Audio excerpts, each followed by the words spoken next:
So when I started looking at this lead magnet, I wanted to be able to create that awareness with my audience that says, okay, he gets me. And that how do we make it simple, clear, and effective with a very clear call to action so that we can build that sort of momentum. So here's what I would say. Welcome back to another episode of Launch Your Private Podcast. Today is a coaching episode, and today we have Njeru Nthigah, the founder of a Business Implementation Academy, here to talk about lead magnets to his coaching program. So welcome. We're so glad to have you here. Hey, thank you, Nora, and thank you, Lindsay. Thanks for having me. I'm excited. Thanks for taking the time to do this with me. This is going to be fun. I'm excited to dive into this. So I guess before we jump into strategy and lead magnets and messaging and positioning, why don't we start by giving everyone just a little bit of background on your business? So what you do, who you help, and how you help them. Sure. I've been in the creative online space for a while now. So been OG through the journey. here. Oh, yeah. OG. My knees can tell you. They were around for a while. Yeah. So what I really do is the Business Implementation Academy is a creation of years of experiences of watching fellow course creators, membership site owners, trainers struggle to get out of this learning cycle and actually implementing. And that was me as well. So, I was always on the constant learning wheel. And so again, I help speakers, coaches, trainers, course creators really get out of this constant learning stuck mode to actually taking their ideas and implementing it in a simple, easy, and a practical way. And we focus on people who have an idea, have a program, are willing to go out there to serve, to create impact, and ultimately also are interested in creating income. So I work with them to break it down, simplify it, right from who's your client, what's the problem you solve, how do you solve it, what's the method, what's the model, and how do you create an offer and how do you launch it? And we do that in a period of 90 days. Awesome. Okay, this one's fun. And you're looking at using a private podcast for a lead magnet, ultimately to establish a connection with those folks, to talk about your approach, because I'm guessing this crowd, this group of people, this is not the first thing they've invested in 100%. order to help them launch. Correct. Okay. Do you feel like from an emotional, I just want to get into like the head of the person, the mind, and just the psychology of a prospective buyer here. Do they have like shame? Are they frustrated? Like, what are they feeling like before you meet with someone? Golly, they're stuck, Okay. First and foremost in terms of there's a constant question is, so what's the next step? What's the right next step? So there's an experience of overwhelm. Okay. There is an also experience of fatigue. They've been at this thing for a while. They've tried this and tried that and tried that. The other thing that I tend to also see is a lot of my clients have a huge heart. A lot of them have really great ideas on how they want to help solve a problem, contribute to the world. But there's a gap between what they want to give and share, between the logistics of actually taking that information and turning it into a practical, profitable business. So there's always that huge gap between, okay, so I have this great idea. I've spent time, hours creating this, but I just don't know how to monetize this. So there's that gap also. They deal with a lot of what I call imposter syndrome, who am I? There's a lot of comparison, just starting. What makes me think I could make a difference? We have a lot of timing, again, they're always constantly investing and learning, but just never actually taking the next step to implement. So they're busy. A lot of my clients are confusing activity with accomplishment, and eventually leads to burnout. And I watch them walk away from something that really inspired them, something that would have made a difference, and that breaks my heart. Yes, that's the hardest part, because a lot of these folks can change so many lives if they just got their stuff out there. Yes. Okay, that's helpful. I think in the program, so in this 90-day program, how many people have gone through this program already? From this new iteration, we now have 36. Great. Okay. That's fantastic. And are you actively capturing, or will you be actively capturing like client stories and testimonials, that kind of stuff? 100%. So the way we've been doing it now is we've captured video testimonials that we have. We've got some written testimonials. And I'm going to be honest, part of this conversation with you as Hello Audio is we're beginning to look is how could I translate that into an audio success story so that people can get to listen. So we haven't just gotten there yet, but we have it written and some have, done videos. But I think we could do a much better job for sure.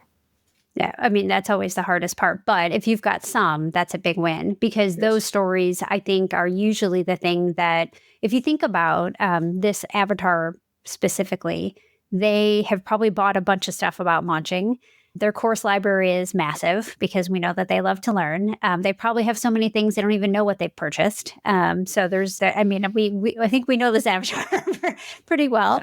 Yes. And, I think usually when we meet someone who is ready to invest in a 90-day program, it is like, I've had enough. I am ready. Like they have hit that tipping point where they are just ready to implement. And now usually the thing that holds them back. So if you think about an offer like this, it's this perceived certainty. So is this going to be the thing that finally helps me do it, right? Is this going to be the way that I need? Because a lot of times when they look back at the stuff that they've bought, and a lot of, let's just face it, in the marketing space, there's a lot of convincing marketing out there. And so, it's like, well, if you've done this, it's not your fault, like all the things. And, they bought it and they still haven't launched. And so a lot of times it's like they're starting to look inward. Is it me? Is it something that I'm doing? Was it the program? And I think we have to keep that in mind, that that's usually the state of mind that someone is coming to the table so any lead magnet that we create here is going to have to make sure we accommodate that and not sound like everyone else that is saying it's not your fault, it's, this and that, and really help them and really get buy-in. Because in order for them to be most likely to invest in your 90-day program, we need to have the buy-in that they believe that this is the program that's going to work for them. And that's the epiphany that I need them to have through this audio content before they make that decision to purchase. So this is what the audio content that we're working with. 100%. Well spotted. Yeah. Perfect. Okay, so let's talk about, I like the lead magnet, especially an audio lead magnet, for a couple reasons. One is that they've got some trust stuff going on from other stuff, not only just of other things in the marketplace, but also probably themselves, right? So we've got, especially if you're talking like imposter syndrome and things like that, they've broken trust with themselves. And so we've got to reestablish that. I like the fact that audio is more intimate. So it allows you, and you have a very calming presence. You have a very calming voice. And so I think that that's helpful in this situation to break through some of that emotion and some of the swirling that tends to happen in this space, to really help them stay grounded and feel very grounded in this thing. And I think connecting with you in that way through audio will help them. It'll create even more buy-in that you are going to be the trusted advisor or the trusted guide, and it's your process that's actually going to help. The other thing that's helpful here is all of those stories that you have from your success stories from your 90-day program. If they can hear those in their own words, even if you have to read some of the testimonials that are written, it's going to have a really big impact in their perceived certainty, and I'm going to use guarantee in air quotes here because we can't guarantee anything, because, we're getting work done through others here as a coach or as a consultant. So, but if you have taken multiple people through this process and they're hearing stories of, I've been trying to launch this idea for 2 years. I've been trying to launch this idea for a year and a half. And this is the thing that finally allowed me to do it. That's going to be a reflection of how they see themselves in that they could do it too, if this person has the same story. Yeah, 100%. And, just to emphasize on what you said, one of the common things, the common theme that I've heard from some of my clients is just how much this process has helped them simplify the content that they share. And so that gives them the speed to market. So they spend time just, building this huge fire hose that they think that their clients need.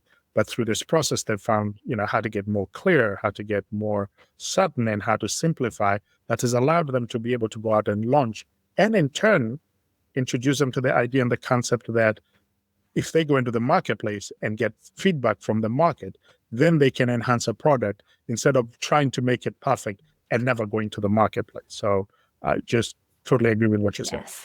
Yes, the perfectionist tendencies. Oh, yes. Okay, that's helpful. And here's how, so typically when we create, we'll get into the lead magnet here and come up with some specific ideas. The content that we're going to have, usually then the arc that happens is we're leading with empathy, right? We're helping them understand. So we can talk about, I've seen this done in archetypes. I've seen this done in just talking. It's like the idea juggler, the self-doubter, the silent builder, the over-preparer, like whatever it's like the people who are stuck in planning mode. There's too many concepts, or they're afraid to be seen, or, all of the things that they're probably dealing with. I want them to know that you see them. I want them to feel seen when they're listening to this. And also if we can tap into that daily experience, like you've bought the things, you know what to do, because as we all know, like there's a difference between knowing and doing. Like just because we know things doesn't mean we have, the behavioral psychology that follows. There's a lot more than knowledge that's needed to do a launch. And I think this is where you can kind of start to help them have the epiphany. Now there's stats out there. There's a study, and I don't know it off the top of my head, and I'll get it. I have it quoted or cited somewhere. A study that was done that basically says if you try to do it alone, you have like a 5% chance of doing it. But if you do it with someone's help, it goes up to like 95%. And there's steps along the way, and I'll try to get that to you after this. But it's a great way to emphasize support and the right type of support, because I think your program being one-on-one is very different than a lot of the potential group programs that they've experienced, where it's not, they're not getting feedback. They're kind of mostly left to their own devices. Not that I'm looking to call out any specific programs, but I do think it's a way to help kind of talk about your UVP a little bit, like your positioning and your competitive advantage in the marketplace and how you do things differently, so that they know this isn't more of the same, that this is very different. So there's a couple of epiphanies, some underlying fears that we're going to need to address with this content. I think if you have, that proprietary method, that's like where that sexy, framework name, you can drop that. And it's like, we have this approach, or it's like, this is the simplified launch method, XYZ. Like this is where they can latch onto a framework or a structure, because most of these folks crave structure.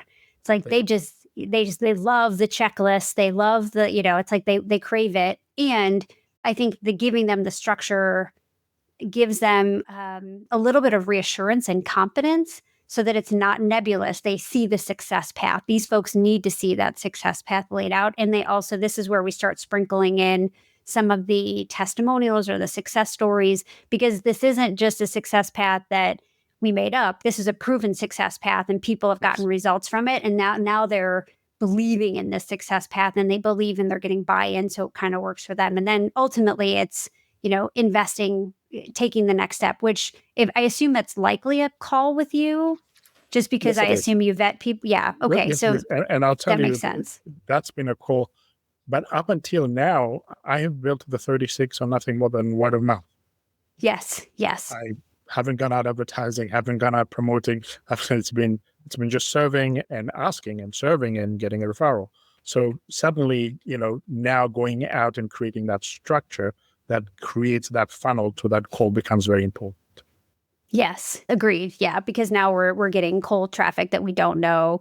And even to be fair, some referrals are like that too, where you just, you want to make sure you're having a call, especially when you're working intimately with someone and you're going to be so invested in their business. That's a really big deal because, that. I think I like this thought that the question for me, like that content feels very natural to me in terms of what we need to do to address some of those underlying fears, build those beliefs, talk about the process, the success path, the methodology, why it works, demonstrating that it works through testimonials and success stories, through customers, language themselves. And I think the big thing for me is it's the hook. That's going to be the thing that we have options on, that what's going to be the thing that is able to stand out. And there's so much noise right now. It's a combination of, especially if you're going to use like organic social media. I mean, algorithms are wacky. People are tired. You talked about people just being fatigued. They're tired of being on social. They're tired of what they're seeing on social. It tends to be a little bit more challenging, especially I would say in the last 6 months, to really get someone's attention. And so our message now has to be sharper than ever so that it isn't more of the same, so that it does stand out in the feed, so that it does give them something to latch onto. So I think the hook is going to be where we really need to focus, and we probably need to test a couple things for the lead magnet. And it's really, I guess I'm going to ask you, when your people, your ideal client, the people you've had these conversations with, the people you've served in your program, knowing at that point A, when they're at maybe their lowest or they're frustrated and they're looking for a solution, talk to me about what's happening in their mind so that we could try to craft a hook that's going to not be more of the same for them. So what's typical for me is what's going on in their mind. A common conversation of what they're saying is, I'm confused. I don't know where to start. I'm overwhelmed. I don't know who to sell to. What difference will I make? How do I price my program? How do I know that I have enough content to create a transformation? Why would they listen to me if I don't have a past track record? I'm not coming to the table having this huge, made $1 million for my clients, but I do know that I make a difference, right? A constant struggle I see for them is this huge hesitation to get clear or to simplify who their ideal client is, because there's this constant, if I work with Nora, then I'm missing out Lindsay, right? So I want to be everything to everybody, and therefore I solve nobody. That's this understanding that if I could figure out who to start with, then eventually I could get to serve a larger community. So the ongoing battle in their mind is this constant struggle between, I know what I know, I've invested in what I have something to contribute. How the heck am I not even able to move? And that's where it spins down the pike. Is it me? Is it the content? Is it that I don't know what to do? And eventually what happens is, let me try and get a job. This didn't work. So to me, there's that constant struggle between knowing what they know, having invested both time and resources to get to where they are, versus the reality of going out and actually applying. So the gap in between there is nothing but a full mental battle. That makes sense. What are they doing every day?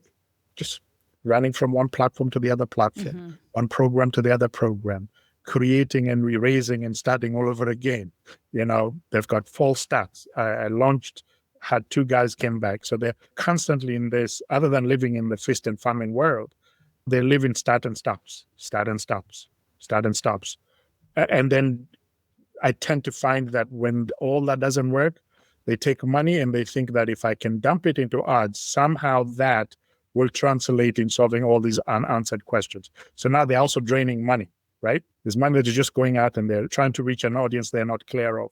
And so there's money going out, there's time going out, there's effort and energy going out. And it can be a very overwhelming space to be in. Yeah. So they're spinning, and it's a very emotional space. So that's where I want to be very intentional about the type of lead magnet that can meet them in that space and build the trust that we need to build in order for them to be most likely to invest in this program. That's ultimately the key. So it's not like someone like that, it's not the mistakes. It's not like the 5 mistakes people are making. That's not, they have decision fatigue. They're just tired of They're tired. They're tired of starting and stopping. They want something almost like they're craving simplicity. They're craving a clear starting point. They're craving a finish line that feels possible. Yeah, and maybe permission to set down some stuff, or a way to decide what to set down. Because I think a lot of these people I'm one of these people of I hold a lot, and I want to do it all, and it all sounds fun in some cases, right? And so permission to, or a path to be able to decide what to set down or what to pursue. It's like a reframe of do this instead, and more set these down. It's not for right now. But even though you invested in it, that knowledge is still there. You're just not using it right now. set it aside kind of thing. 100%. In the 99% of the struggle I have is getting them to unlearn. Oh, yeah. Yep. Right. Yeah. So that they can learn. And then it's also getting them to understand the power of simplicity. Right. There's not, you don't need more. Yes. You need to intelligently use what you have with an intelligent process and plan. So therefore, that's why we created the framework. And rarely do I even have any particular client that I will say, oh, you need to go and buy that program, because most of them are bought it, whether, it's from launching to course creation to memberships to podcasts. They've done it all, but there's inconsistency. That's number one. So there's simplicity. That's big. Another thing that really, I know that most people are looking for is structured, intelligent accountability. Yeah, that I can do work. I know where I'm going. I know what I need to do. This is what is expected of me, and I apply it, and it's reflection. There's that process of learning. That, to me, is the biggest. That's really what creates momentum for us. The differentiator. When we're focusing on one, we're applying it, we're coming back, we're reflecting, we're improving upon it, and we keep moving in that. And then that 90 days create a structure, a time structure that creates an expectation. So I think, one of the things that we took was that we really run is we make it easy, we make it fast, and we keep it simple. Yeah, because it's got to feel doable. Because you're right. In some cases where you've got, like, we'll launch your offer in 7 days or whatever, and that timeline, but it feels so unrealistic. That 90 days feels realistic, and it feels like I'm not going to burn out doing it. I think that's the other part of it too. Yeah, and a typical client, by the time I'm getting to work with them, they've done those 7 days, 14 days, 3 days. So they've done all those false starts. Yeah. And eventually what has happened, because there was no thought through that process, they've made those false starts mean something about them, not the process. Right? So I'm dealing with somebody who thinks that, I don't know, even though I've spent all this money, I don't know what the heck I'm doing. But you didn't create a structure. There was no pre-launch runway. There was no plan. So, or typical of them is, I also tend to see, is that because they don't have a plan, what they do is they try and take a little idea here, and I take that little there, and they're trying to quote stuff that doesn't work, but they don't have that sort of structure that is clear, that is measurable, that is well documented. So like I said, they're busy. They're really, really, really busy, but there's zero accomplishment. Yeah.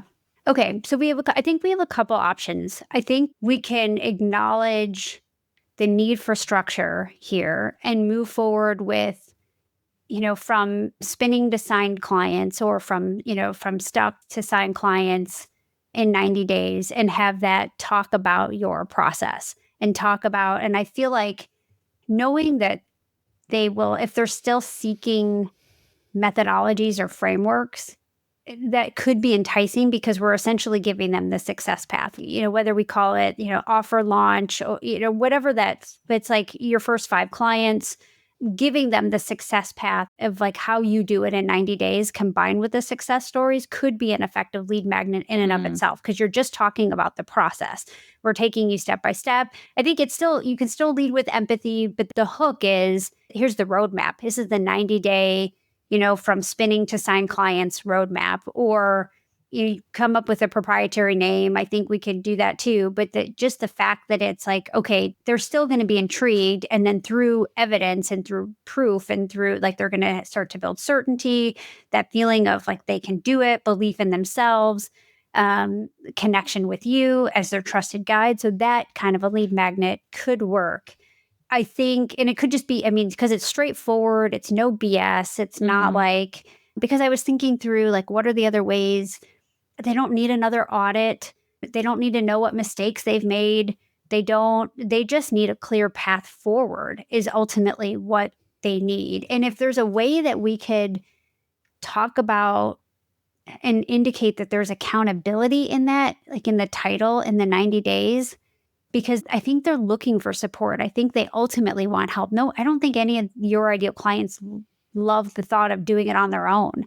I think that they ultimately are seeking that guidance and support because they are tired. They just want, I think they're great executors, I would guess. Like, your people get stuff done. They just probably is like, they're probably saying things like, just tell me what to do. Just tell me what to do. That is true. Just extending on the same club, two things. Certainly accountability, connection, community is big for me, because I also tend to find that they're very isolated, and they've either gotten isolated also by design over time. They've judged themselves, kept trying this, and so they're getting farther and farther from community because they've got a story about what it is that they're producing. So there always tends to be very isolated. So community is a big thing. I certainly like the hook. That's why we picked up, when we call it, the 1 to 6 accelerator method. The concept was one client, one problem, one solution, one framework, one model, one launch, one offer. So the idea was, again, to simplify. How do I get this one out? How do I get one thing out? Then from there on, I can grow it, I can scale it. Because the other common thing that I tend to find is that they have very unrealistic goals. It's typical, come in and you've never done anything, but your first offer is, I want to make $1 million, or I want to make, $200,000-$300,000. It's nice, it's fancy. But until you can figure out how to get your first client in, create your first solution, until then, you've got to create it to be able to improve it. So that's a common conversation that I tend to find, is also their appetite for more consumption and learning is because they believe that the solution to their problem is in the program. It's up there. It's never in here. It's not what I do. And maybe, ideally, they just don't know what to do now, but they're always buying because they think, if I buy this, it's going to help me solve that. But it's always a piecemeal of a puzzle that never seems to fit in together. That makes sense. I wonder if we could just use that, like the 1 to 6. I assume they would call it the offer, because they want to launch an offer, right? So it'd be like the 1 to 6 offer launch. And I'm not attached to 1 to 6. It's just what we call it. And ideally, it was built on this premise of one focus, one outcome. That really was it. And I realized in the whole concept is that if I can get you to figure out how to get your first 5 clients, if I can get to figure you out to get your first offer done, then now you have something to improve upon. Now you have something to elevate. But, if you're always stuck in either not figuring out who you're serving, so then you've never done an offer. So there's always a gap in between here. So I'm not attached to a specific framework title, but I'm attached to a framework title that makes a difference. I just had a weird hit. The 1 to 6. Okay, so it's the framework. You could also say 1 to your first 6 clients. Like 1 extra client is no difference. And then you could say like 1 to 6 figures also. So sure. There's like a creative thread that you could play with. I don't know that it needs to be in the title, but it just hit me that I was like, that could be a cool, I don't know, just like way that it sticks in someone's mind. I thought of the 6 figures, but I thought also of again, going back when we were talking about responsibility of engagement. And I don't know what legally it is. Yeah, I think it's like less making that promise. I see not a ton of it online. I kind of see it coming back in some weird way, and that 6 figures isn't enough and it's supposed to be 7 and now 7 is the new 6 figures. But then now there's this big, I'm noticing this more contraction happening where people are trying to be more realistic and so anyways, I think it was more like there's like a thread there that you could play with from a just like mental capacity, less like let's name it like to 6 figures, but you can kind of play with it. I think meaning that the title you have for it, the 1 to 6, could go further than just being the name of the framework. And I think it actually has more impact by making the 6 figures is like the last thing, but it's more the 1 to 6 clients instead of 5, just to make it different. They say in marketing, right? Like there's that, well, why is it 79? Or right. And 6 is a little different than, saying 5. So just a thought, thought. I like it. I'm open to that. Yeah. I think it's worth testing because it's different. It's like, wait, what is this? Yeah. Because, we can come up with a bunch of names, but I like that it aligns with your framework already, that you can clearly outline the 6 steps in a way that feels easy and simplified. I think that's a big part of what they need to feel. They need to feel relief. That's the emotion we want to go for here. Like it's one of the big ones that they're going to need to feel in order for them to be most likely to invest. And I think you can easily do that with some supporting copy. So I think talking about escaping the start-stop cycle, I think that's going to be important. I think talking about the spinning and noise, because I think this space is noisy. I think when you're a consultant, a coach, a speaker, like it does feel really noisy, especially if you feel isolated. It is noisy.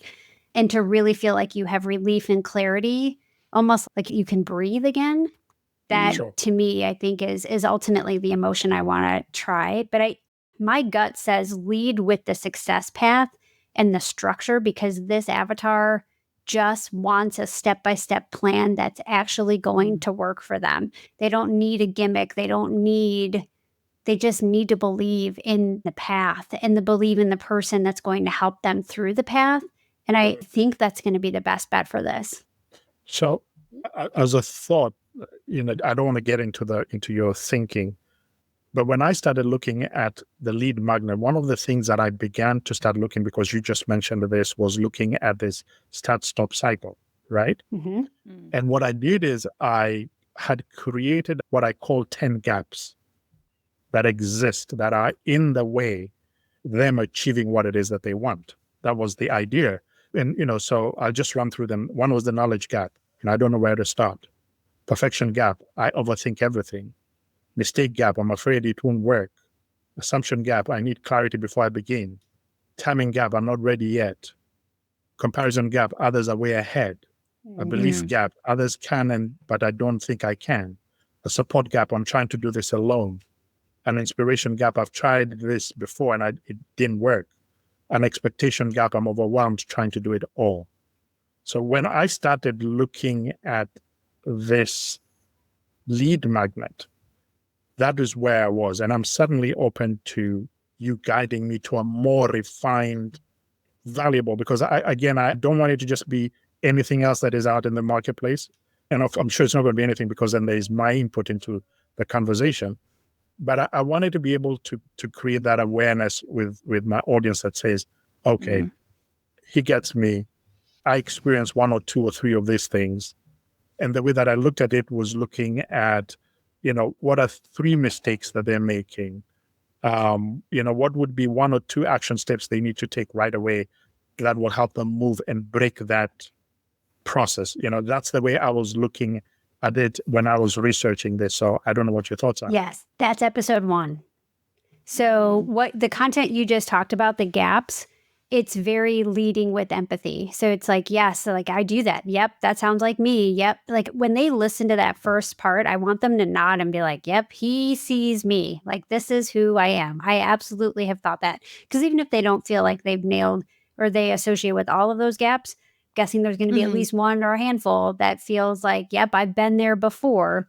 Sure. And so I do think in the supporting copy, you could easily say, and the 2 things or the 3 things you can do this week to get out, to escape from the stop-start cycle or stop the spin, you could still give them some really great things coming out of that in terms of getting them to put that currency exchange, right? In terms of, I'm going to give you my actual primary email address and you're going to give me something in return. And that's what this lead magnet is. It's an offer, but it's that exchange of value.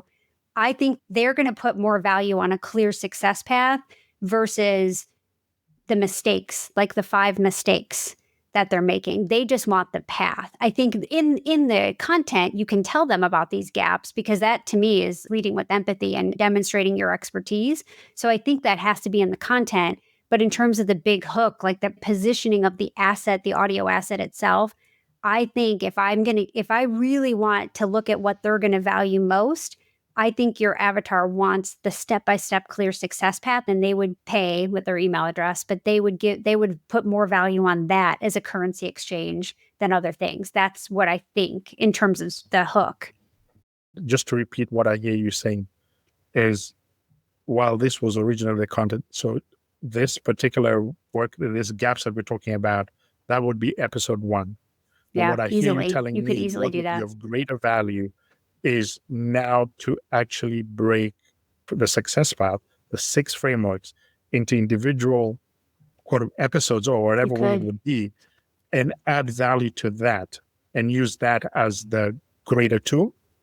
I think so. I think you don't have to go into a ton of detail in terms of the how, but I do think this private podcast can help them with the steps, the what. Mm-hmm. I think the how ultimately comes with support because we're creating the desire or the demand for accountability, which we know that they want anyway. So it's not like they're going to see these steps. I mean, I don't think any of these steps are also going to be super surprising to them. But I think the way you approach them, they'll be like, oh, I actually might be able, like, that feels good to me. That feels a lot less confusing than other stuff I've heard before, or that feels simple and easy. And why doesn't it ever feel like this before?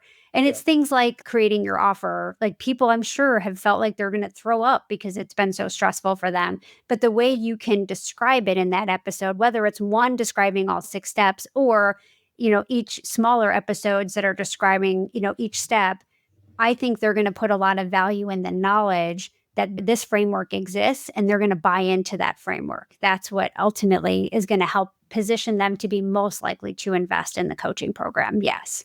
Awesome. I like the idea. And the question that pops into my head would be, so how much information am I putting in that is valuable and that is consumed, again, that we're achieving the fact that they're not sitting down here to listen to this for 45 minutes.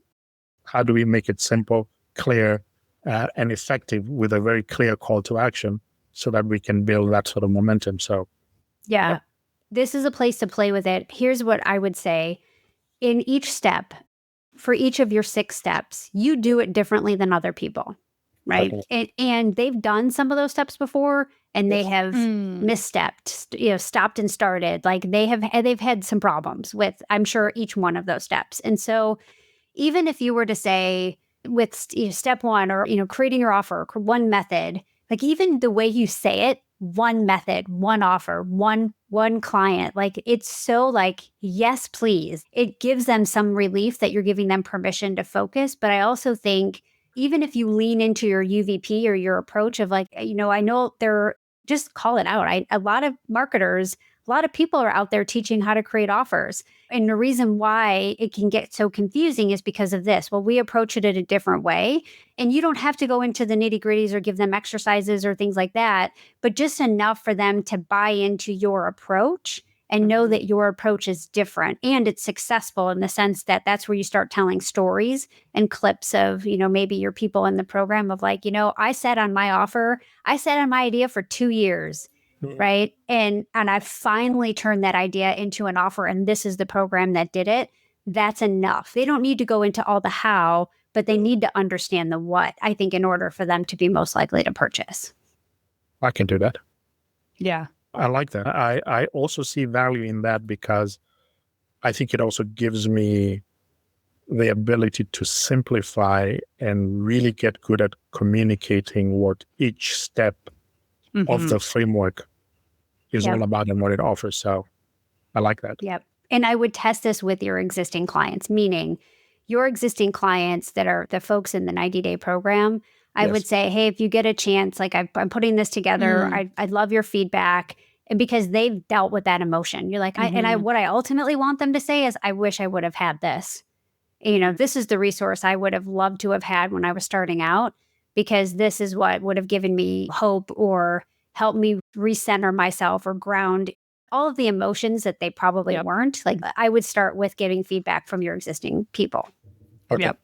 And that's the value that this has. I think a lot of times as entrepreneurs and like people who have big hearts and like want to make a difference, the value right now that you're offering these folks is that the grounding energy, like the perspective shift, the clarity, right? They literally, from your perspective, probably can't go and do it tomorrow without you. And that's okay. But even if they just have this shift, someone could maybe go and do it themselves because they could give themselves this path and they could look at all their content that they've consumed and probably strategically pick each one of those. Because most likely these people have possibly an offer for every single one of those steps, because as marketers, we know that these are the steps to, launching something. So I always like to ground myself when I'm creating content and like, there is absolutely value here, even if they don't join my program, because I know that you operate on that. So I also just want to reflect that this seems very valuable, and it's likely a mindset shift, a perspective shift, some clarity. And if they are ready for you and your particular program and the next step, they will do that. But they also have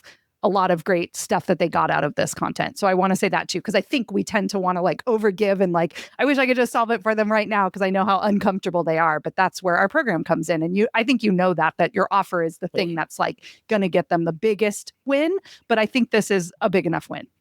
I agree with you. And thanks for grounding that for me as well. The other thing that I found very interestingly is the majority of the people who take that information and simply just go out and think, oh, well, I have all this information, I can go and launch. They never do. Of course. Because it's typically, it's just an extension of the same struggle that they've been having. Sure. Now they think, oh, well, now I have it. Somebody's putting one. Because the support mechanisms are exactly. there. And so you can't take away the accountability. I always tell people, not only do you get an opportunity to learn and coach with me, but most importantly, I come alongside as a thinking partner. I'm able to work with you. Yeah, that's the difference. Yep. Yeah. You're not getting that in some of these big programs, for sure. Yeah. I love it. I think this is also like where the course space is going with like AI and all this stuff. It's like what you already said, like highlighting that could be of value too, I think, because that's what people really want, is someone to like hold their hand, do it with them. And that community can be that, and then you as well. And so that's why you're structuring it like that. And I think that's huge. Yeah, totally think one of the things that I have observed in working with people is wins build on wins. Yeah. Mm-hmm. So if they get a simple win, a clarity of who they serve, the relief, the comfort that comes from that, and when they go through this process, and it really, for me, whether that intelligently, they came from an idea, went through a complete process, and enrolled a client into their solution that solves a problem for them, that win for me is really the shift, the breakthrough that I see, the momentum that they've been seeking begins to happen, because now they begin to create wins. They begin to relate to themselves very differently. I get to see them excited, and they are now excited about learning, about serving, about giving, about doing this process because of that win. So that to me is key. Love it. Yes. Agreed.